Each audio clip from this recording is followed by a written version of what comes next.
Little Orange Plum. Hello everyone and welcome to Little Orange Plum. Today we are looking at a little subreddit called r/not how girls work. So, to start off with, we have Guide to Woman Talk. He's choosing to offer us a translation. We have whatever equals fuck off, I'm fine, equals I'm bullying, leave me alone equals don't go, cute, hella hard eyes for you, shut up, keep talking, you're fucking adorable, K/okay, you fucked up, it's cool, fix your shit right now, sure, I think the fuck not, she is mad, I'm sorry, she is really sorry, GN, don't let her go to sleep, she is mad. I think you translated yourself more than you translated her, because, this whole constantly being around a woman who constantly refuses to be open about what she's really thinking and feeling, who refuses to connect with you in that way, who constantly says the opposite of her own interests, who wants to talk but says she doesn't want to talk, says leave me alone when she wants you to be with her.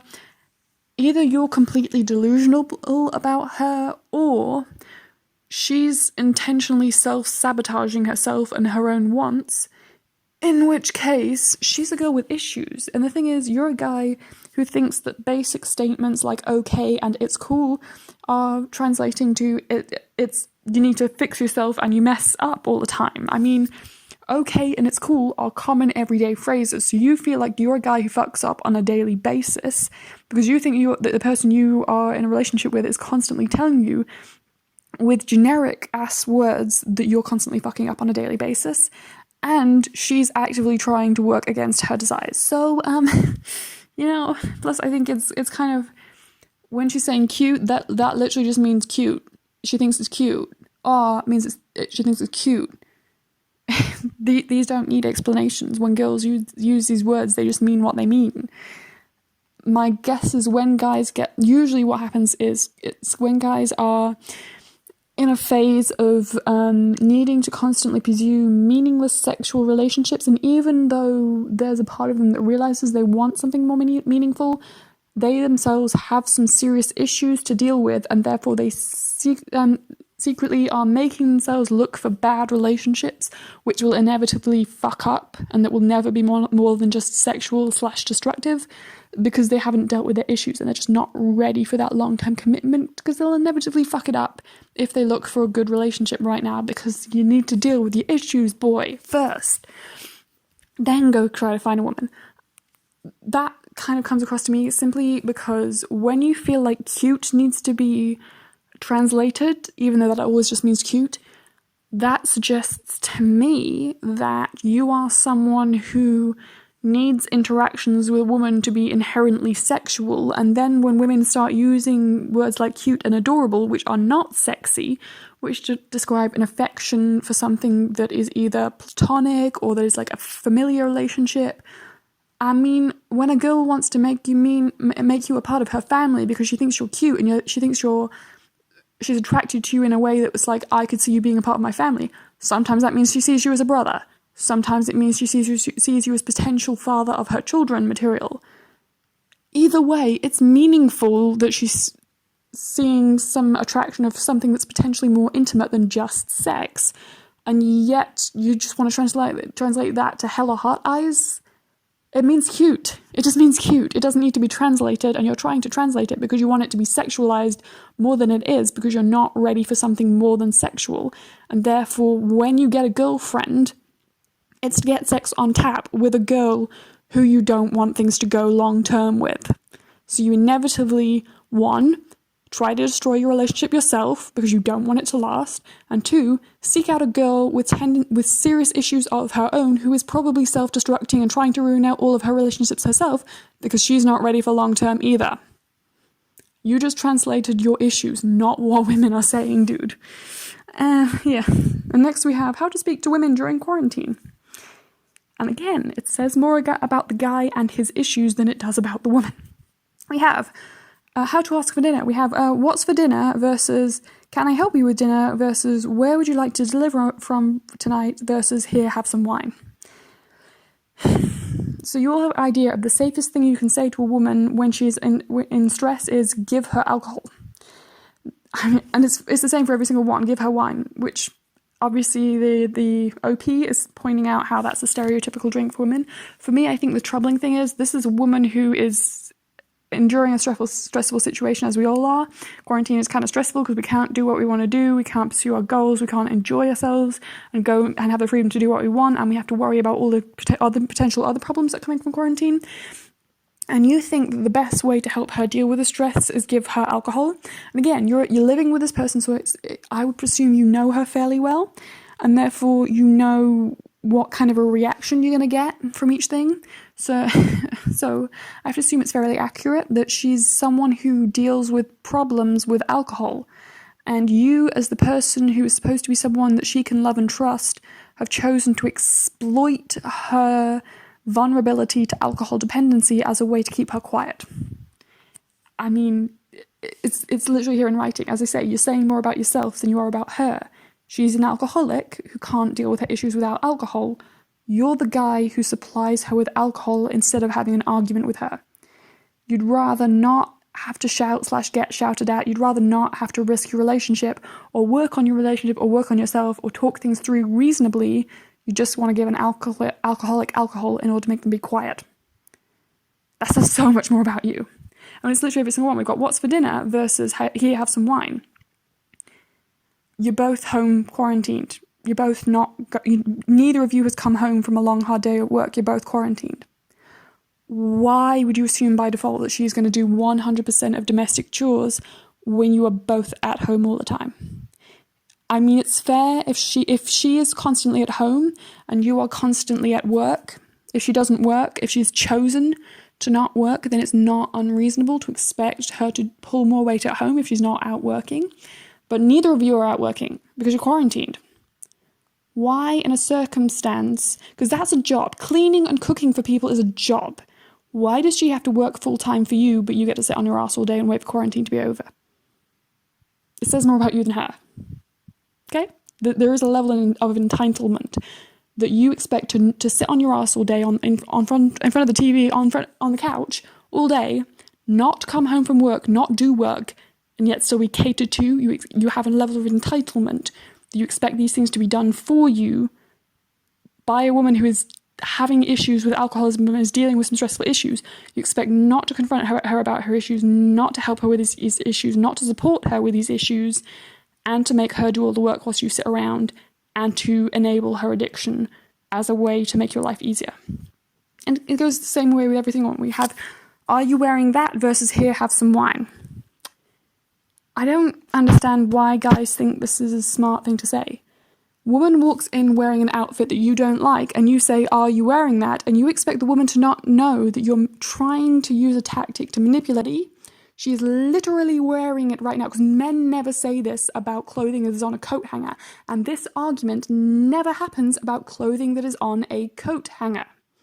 It's just a basic fact of life. If she is walking around holding a dress that is on a hanger, you either don't say, are you wearing that? Or the argument doesn't happen when you say it, because she's not wearing it right now, and therefore, are you wearing that could literally just mean, did you take that out of the closet because you're wearing that? Oh, just curious. Genuinely just a question, because you're not wearing it right now. Maybe you are planning to wear it, just wondering, so I can plan my outfit in accordance, just so I know. Genuine question that genuinely means what you're saying. When the clothing is actually physically on her body, she is obviously wearing it. You can see that she's wearing it because she's fucking wearing it. You can't make any other argument that she's not. Oh, it's just a question. You know she's wearing it because it's physically on her body right now. You know she's wearing it. Basic logic should tell you that if she is physically wearing the clothes right now, then she's probably wearing it because she's wearing it. And therefore, are you wearing it? You're not a moron. You're not an idiot. You know she's wearing it because it's physically on her flesh right now. You know she's wearing it. So if you ask that question, you clearly mean something else. Why would you want to know if she's wearing it with that? Why would you ask with a tone, are you wearing that? Are you wearing that? Are you wearing that? When you know she is, because she's wearing it. You're trying to manipulate her into not wearing what she wants to wear, and it says so much more about you than it does about her. I could go down the list. We've then got, what are you getting so worked up about versus could we be overreacting versus here, have some wine. As I say, She's a woman in a stressful situation who is potentially dealing with severe financial issues, loss of income, having to put her whole life on hold and having to constantly be cooped up and getting to feel restless because she can't leave her house. And instead of addressing that potentially someone in quarantine is going to have some emotional issues, even if she takes it out on something stupid like complaining that the last cookie is gone, she's going to have serious stuff going on in her life, as we all do right now. All you need to say is, okay, you're upset, shall we talk about it? Or you can mock her for having emotions, which is the dangerous thing, which could lead to not literally 3 choices, 3 things you can say. You're stupid for having feelings, which is what these phrases are. Bad shit is happening with your life, and I don't want to talk about it, so are we overreacting a little bit? Can we possibly claim that you're overreacting and you're just a crazy woman because I don't want to have a conversation with you because that's effort? Shall we sit and talk and have a conversation about it? I'll just listen. You just tell me what you're feeling. Tell me what's upset. I'll just be here for you, which is the right thing and the supportive thing to say to someone who's having a hard time, who you supposedly, theoretically care about. Or third, can I give you alcohol because I can tell you have an alcohol problem and I would like you to be quiet. So here, have some wine because it makes alcoholics be quiet and pretend that they don't have issues. Furthermore, and I feel like this is a repetition we have, should you be eating that? It's the same as, are you wearing that? You're asking it as a question, but this is clearly this is a jab. This is a pick at her. And I'm saying this like me and my girlfriend, both kind of sporty, both kind of into fitness and nutrition and stuff like that. We both have goals, and we both even will say things to each other like, help me with this goal. All I can say about that is stuff that I would say when my girlfriend has said that, stuff that we say to each other to help each other stick with our fitness goals. I don't like cardio. Every single time that my girlfriend goes out for a run, she says, do you want to come with me? Because she knows I don't like cardio and it's an area I need to work on. Most of the time I say no because I don't like to run. She has also tried to be supportive by suggesting maybe we could get a bike or something like that, something I would maybe enjoy more than running. But it's constantly, she's not going to say, didn't you say you were going to go for a run today? She's going to say, hey, I'm going for a run. Do you want to come with? Hey, what other kind of cardio would you like that's maybe a little bit more fun than running? On the flip end of that, she doesn't like to stretch very much.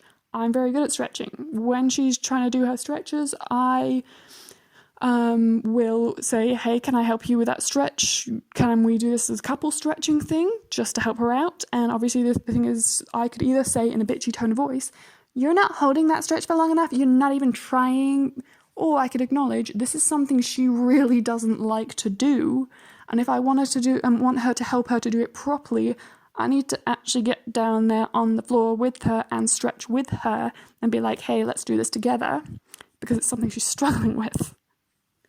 Or I can make a bitchy comment and start an argument. Either or. One is me being supportive and genuinely putting effort into a relationship and showing concern. The other is, I want to pick at you and be bitchy when I could have just been silent. You don't even have to help. You don't even have to be the supportive one. For example, there's stuff regarding both of our diets where we don't want to be picked at, we don't want to be pushed too much. There are times when we just want to eat a cookie. It doesn't matter if we're healthy and want to push our fitness and stuff like that. Sometimes we just want a cookie. Sometimes we just want ice cream. And we both kind of know there's no need to be bitchy about it. I can just be silent and be like, oh, cool, cookies. That's fine. I don't need to comment on that. It's her body. She's an adult. She can do these things for herself. And then we have, what do you do with it? Again, there's bitchy, manipulative criticisms of stuff that's entirely her business. What she wears, what she eats, and what she does with her time are all her business because she's a grown-ass adult. So you don't need to be criticizing her on these things because it's her business. And the only time that something deviates from criticizing her on what she's allowed to wear, what she's allowed to eat, and what she's allowed to do with her life is when you're being entitled to expect that you will be given things by her. It says so much more about her about you than her. Yeah, so on from that, we have our final post of the day. We have a very lengthy comment section on whether women have the right to be an MMA fighter. Willing to bet any woman can ruin this guy's day. It starts over a dispute with a female MMA fighter being let go due to a breast implant surgery. So the first comment is from a woman who says breast implants can be punctured, so it makes sense. Yes and no. As a dancer, I have previously been let go from contracts because of a back injury, so to some extent, yes, if you are a medical risk, if you are a potential liability. In my case, I genuinely couldn't dance for several months because of my injury, so it just made sense. It was a 3-month contract. I was not going to be able to dance for 3 months when they wanted me to do the 3 months because of injury. So that just makes sense. If they need me May through like August or something like that, whatever it was, and I'm going to be injured until October, then there's no point in me being here. But like breast implants, yes, theoretically could be punctured. It's a thing that used to happen a lot more several decades ago. Obviously, as they've become increasingly more common, figuring out how to make a breast implant that's less likely to be punctured and also what causes them to be punctured is a lot more common. It kind of is one of those things. Most of the breast implants that get punctured these days, it happens in a car crash. So it's like shards of glass and hot metal literally going through someone's chest that's puncturing them, or massive blunt force trauma. It's unlikely. I mean, yes, professional fighters can hit very hard. It's unlikely that a professional fighter can actually hit hard enough to pop a breast implant. And as a general rule, people tend not to, speaking as I say, because you have to remember, fighting these days, this kind of professional fighting, yes, there is competitive fighting that is more about fighting, but a lot of the fighting competitions, especially when you're getting paid to be in a ring and to be viewed by an audience fighting, that's more of a performance. We all know some of the fighting's fake, some of it's, and as I say, some of it is genuinely more a form of entertainment than it is any kind of real fight. Yes, the fighters are very good at what they do, but sometimes being entertaining is going to get you further in your career as a fighter than being good at fighting, just because, as I say, and we all know there's like the people who come into like wrestling rings and do more smack talking and like big staging and pageantry than the actual fighting. Like half the time they're being viewed by the audience, they're talking about all the shit they're going to do, not actually fighting. Because as I say, it's a form of entertainment. You need to be entertaining. And so me saying it's comparable to my entertainment contracts, yes, there is a prejudice in general against people who have any kind of medical issue that could make them a liability. I have heard of dancers and performers in general who've had previous injuries struggling to get more work because of previous injuries. So it is prejudice, but it's not automatically illegal if you have a risk that you're going to have immediately have that be a reason why you could get your contract taken away. So I am dubious, especially because it's not that easy to puncture a breast implant. They don't pop that easily. And also, as I say, this is something that maybe could happen. There are a lot of fighters who've been knocked out so many times, they've had so many concussions, they are a major risk for major brain problems like having a stroke or internal bleeding, like they're hemorrhaging inside their brain because they've been hit in the head so many times and no one stops them from fighting. It's a thing. There's people who've had hundreds of concussions, and it's a known medical fact. The more you've had a concussion, the more likely you are to get a concussion in the future. That's the thing. Yes, she could theoretically get hit in the chest. With a lot of these fighting styles, you're going to get more points for hitting someone in other areas. Hitting directly to the breast is not necessarily the easiest thing because of how she's going to guard herself. I mean, yes, you're going to get a hit in the torso, but it's much more likely to be, to the side a little bit, or directly above her breast, or directly below her breasts. She's going to get hit in the head plausibly a lot more than she's going to take direct impacts to her breasts. And it's going to take an enormous amount of force directly to her tits in order to pop a tit. So it's more likely she'll get concussed than she'll pop a tit. So, just saying from a medical standpoint, it doesn't really make sense. You could use that as a defense in court to some extent, but I don't know if it would hold up because of the amount of concussed athletes that they allow to continue to fight, even though they're a bigger risk because of the concussion history. So, yeah. But what this is actually about, we have women shouldn't be fighting in the first place. Response, why? To which the second guy says, because women aren't built for things like fighting, and the rules have to be changed to allow them into sports that men created to test each other's strength. Women only climb into things like MMA when money becomes easy to make. Female fights are pointless and boring as a result. Watch MMA from the 90s and early 2000s before women invaded. More real, more exciting, more male. Nope. Most of the traditional fighting of this style that the entertainment big live events are based on, obviously that originally comes from stuff like Greco-Roman wrestling and boxing and stuff like that. And yes, it was a exclusively male thing. It was not to test your strength, it was to test military readiness. Now, as I say, today fighting is more a form of performing entertainment in the way that music and live entertainment is a form of performance. It's not military readiness. If you think that hitting someone in the face is the best way to test military readiness, then you don't understand anything that the military is doing right now in any part of the world. No one is prioritizing ability to punch someone in the face. Trust me, drones are more important. Missiles are more important to military strength than the ability to hit people hard in their face. And adding on to that, we have, rules need to be changed. No, women have a completely different league. The men's league does not need to be changed at all to accommodate the existence of a women's league, especially because women's leagues typically perform, their bouts are usually held on the off-peak days. Men get to perform, to do the big rings on Saturday nights, the small rings on like a Tuesday or a Thursday. Girls get to do Monday afternoon fights, and only perform on only get to do Fridays and Saturdays in the tiniest arenas ever. Because it's just accepted that men came first, therefore men will be watched more and will be more lucrative than the women's events, so women only get to perform in and around the men.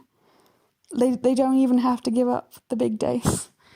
And as I say, that effectively makes sure that women will never be as lucrative as a sport than men, because if women's sports are always pushed to like the 3 a.m. slot or the Monday afternoon slot, when men always get to take Friday and Saturday evening slots to have their bouts, to have their fights, then it's just, most people work 9 to 5, most people work standard office hours. They can't come to watch a fight at 3 o'clock in the morning or 2 p.m. on a Monday. They just can't. Friday and Saturday evening are the best times to have the fight, and the schedule for those days is always packed out by men's fights. So men are not changing the rules or changing the schedule to accommodate women at all. We just happen to have the existence of a female league. And also, I don't understand, women are not, they're not fighting men, right? We have a different league, different weight categories, and I don't understand why women being smaller than men would make a difference when men don't yes, 100 years ago, we had just like float like a butterfly, sting like a bee, stuff with tiny guys being made to fight guys who are over 200 pounds. But now we have weight categories, and guys only fight guys who are similar size, and women only fight women who are similar size. It's what? You just don't know fighting, do you? I'm guessing that's what the OP means when she says, I'm willing to bet any woman can ruin this guy's day. Yeah, probably if this guy got into the ring with any professional female fighter, as a guy who clearly doesn't know what the fuck he's talking about when it comes to fighting, he's gonna lose to any female fighter.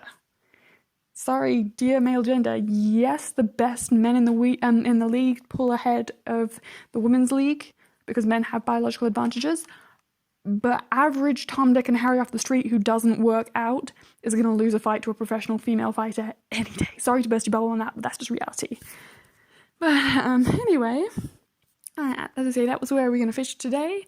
So that was r/nothowgirlswork. If you enjoyed this video, please follow the subreddit. They have some really funny stuff coming through on here, very dubious claims. It's very enjoyable, so do follow that subreddit. It's great fun. If you enjoyed this video, please like, comment, subscribe, all that good YouTube stuff, and I'll see you guys next time. Bye!